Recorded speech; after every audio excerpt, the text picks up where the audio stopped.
afternoon. Marcel Thomas from the Stabrook News. You just spoke of consequences for aggressive actions and that the U.S. is Guyana's partner. Given Venezuela's unprovoked aggression towards Guyana, I want to know if your country would stand by Guyana militarily if Venezuela were to attack this country, and what would be the U.S.'s response should Venezuela attack U.S. oil major ExxonMobil, which is operating in Guyana's waters? It would be a very bad day for the Venezuelan regime if they were to attack Guyana or attack ExxonMobil or anything like it. It would be a very bad day, a very bad week for them, and it would not end well for them. I'm not going to get into details of what we'll do. We're not big on those kinds of threats. I think everybody understands, and I want it to be clear. We've made this clear repeatedly. I think the U.S. Navy today is making it clear and demonstrating our ability to. We have a big Navy, and it can get almost anywhere. It can get anywhere in the world. We have commitments that exist today with Guyana. We want to build on those, expand on those, and we'll leave it for the appropriate time. But suffice it to say that if that regime were to do something such as that, it would be a very bad move. It would be a big mistake for them. We now invite from our visiting media, please remember to identify yourself and the media host you represent. Hi, thank you. Hello, Mr. Secretary. Hello, Mr. President. Thank you for taking questions from us. We appreciate it. Humayra Pamuk from Reuters. Mr. Secretary, a Turkish student in Boston was detained and handcuffed on the street by plainclothes agents. A year ago, she wrote an opinion piece about the Gaza war. Could you help us understand what the specific action she took led to her visa being revoked? Yeah, and what was your State Department's role in that process? We revoked her visa. It's an F1 visa, I believe. We revoked it, and here's why. And I'll say it again. I said it everywhere. Let me be abundantly clear, okay? If you go apply for a visa right now, anywhere in the world, let me just send this message out. If you apply for a visa to enter the United States and be a student, and you tell us that the reason why you're coming to the United States is not just because you want to write op-eds, but because you want to participate in movements that are involved in doing things like vandalizing universities, harassing students, taking over buildings, creating a ruckus, we're not going to give you a visa. If you lie to us and get a visa and then enter the United States and with that visa participate in that sort of activity, we're going to take away your visa. And once you've lost your visa, you're no longer legally in the United States, and we have a right, like every country in the world has a right, to remove you from our country. So it's just that simple. I think it's crazy. I think it's stupid for any country in the world to welcome people into their country that are going to go to your universities as visitors. They're visitors. And say, I'm going to your universities to start a riot. I'm going to your universities to take over a library and harass people. I don't care what movement you're involved in. Why would any country in the world allow people to come and disrupt? Now, we gave you a visa to come and study and get a degree, not to become a social activist that tears up our university campuses. And if we've given you a visa and then you decide to do that, we're going to take it away. I encourage every country to do that, by the way, because I think it's crazy to invite students into your country that are coming onto your campus and destabilizing it. We're just not going to have it. So we'll revoke your visa, and once your visa is revoked, you're illegally in the country and you have to leave. Every country in the world has a right to decide who comes in as a visitor and who doesn't. If you invite me into your home because you say, I want to come to your house for dinner, and I go to your house and I start putting mud on your couch and spray painting your kitchen, I bet you're going to kick me out. Well, we're going to do the same thing if you come into the United States as a visitor and create a ruckus for us. We don't want it. We don't want it in our country. Go back and do it in your country. But you're not going to do it in our country. Sure. Just tell me your follow-up, and I'll tell everyone. And depending on your question, I'll answer it or not. All right. I now invite our Guyanese representative. Can I get her follow-up real quick? Go ahead. Could you confirm there's no reporting that 300 visas, State Department revoked 300? Maybe more. Might be more than 300 at this point. We do it every day. Every time I find one of these lunatics, I take away their visa. You're saying it could be more than 300 sure, visas? I hope. At some point I hope we run out because we've gotten rid of all of them. But we're looking every day for these lunatics that are tearing things up. And by the way, we want to get rid of gang members too. So Venezuela sent us a bunch of gang members. I'm sure you've heard of Tren de Aragua, Mr. President. Terrible gang, vicious gang. They flooded in there. Yesterday, just so everybody knows, yesterday, one of these gang members who was involved in New York City and attacking a police officer was deported back to Venezuela because they're now taking flights again, because of some strong measures we've taken. And this guy lands. This guy's a guy that attacked a police officer in New York City and laughed about it in court with a smirk on his face. When he gets off the plane in Venezuela, he's welcomed by this character named Diosdado Cabello. I don't know if you've heard of this guy. Yes. And he welcomes in hugging the guy. So does anybody have any doubt that these people are pushing these people into the United States to destabilize us in the region? So, yeah, we're looking for people like this, and we want to get them out of the United States. Absolutely. Thank you. We'll now feed a question from Guyana. Thank you. Kurt Campbell, Newsroom.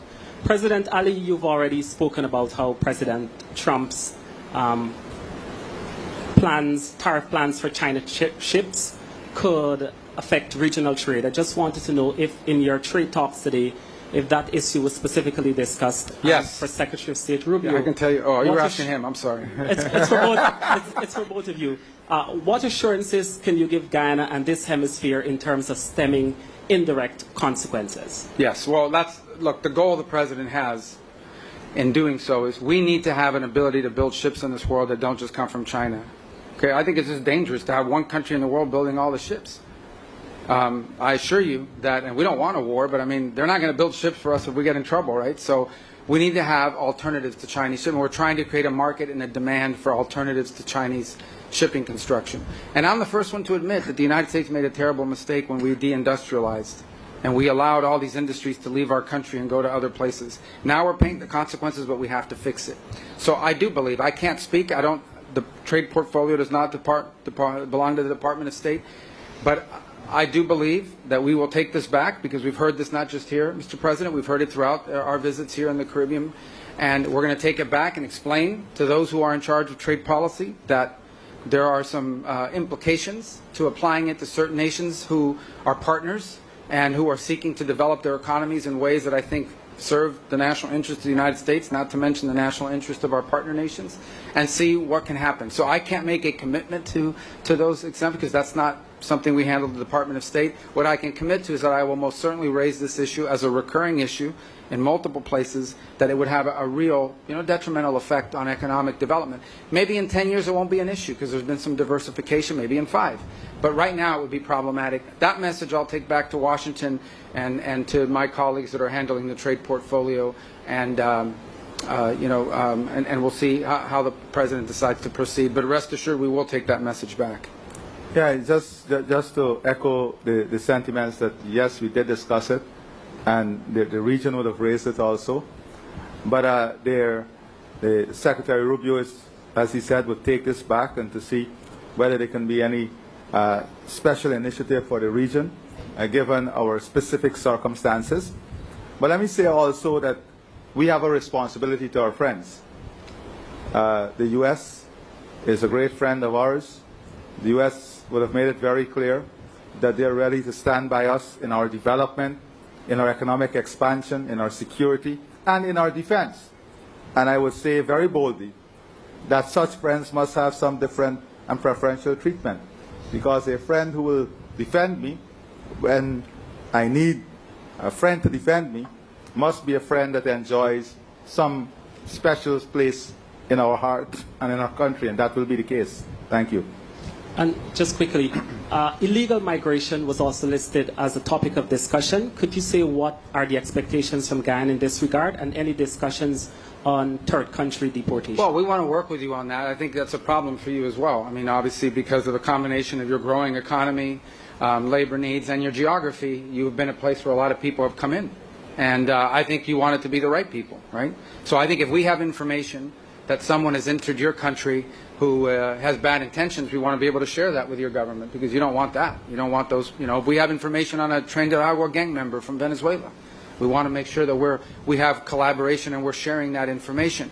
If we have information that some narco trafficker is taking up shop here and has decided to try to turn this into a base of operation, which can lead to violence and warfare here, gang warfare, we want to be able to share that with you. We want to prevent these problems from happening. So from the perspective of Guyana, which is not a source country of migration to the United States per se, illegal migration, but it is a country that receives, unfortunately, you're getting a lot of people. And not everybody that comes here, I mean, most people are probably here to work hard and so forth, but not everyone.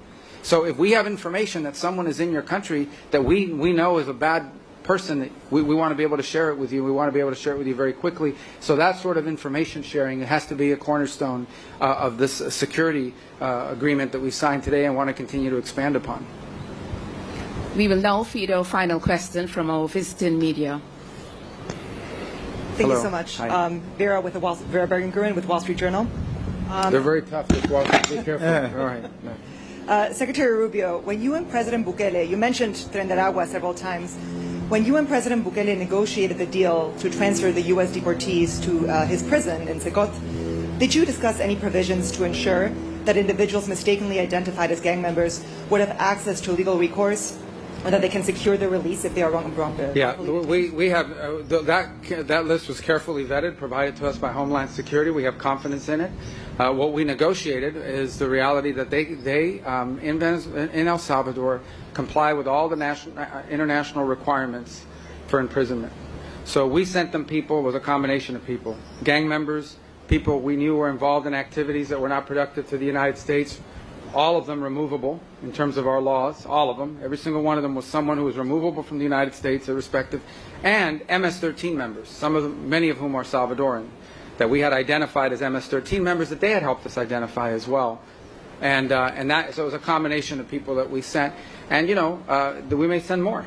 We'll see. I mean, it's up to their willingness to accept, but we're grateful to them for the opportunity to do that. And remember, one of the reasons why we had to send some of those people there is because at the time, Venezuela wasn't taking their people back. The Maduro regime, I say Venezuela, but it's not the Maduro regime, was not taking their people back. They refused to take people back. Their own people. They have an obligation. If you are a country and someone is illegally in another country, you have an obligation to take those people back, whether they're criminals or not. Venezuela said they wouldn't take them back. So we had to find a place to send them, especially the ones that had records, or ones that we had strong suspicions and evidence that were involved in illicit activity. And so we had to send some to El Salvador because of that. Now they've taken them back. And one of them yesterday gets off an airplane, and this narco trafficker Cabello greets him and hugs him on the tarmac. Now, what I heard, ultimately, by the way, is that some of these gang members we sent back were so bad to Venezuela, they were so bad, that after hugging them, maybe not this guy, but I don't know, they had to put 4 or 5 of them back in jail because that's how dangerous these people are, even though they hugged them on the tarmac and put on this show. These are some really bad people. Tren de Aragua is one of the most dangerous gangs the world has ever seen. Okay, when they were held temporarily in Guantanamo while being transferred to Honduras, because that's when the Venezuelans picked some of them up, the Marines at Guantanamo said these are some of the roughest people we've ever interacted with. They were worse than the Al-Qaeda guys that were in their jails. Think about that. So that's who we're getting rid of, and we want to get rid of more of them. Ladies and gentlemen, members of the media, this brings the end to our media conference, and I would like to invite His Excellency and Secretary Rubio for a photo op right on the stage.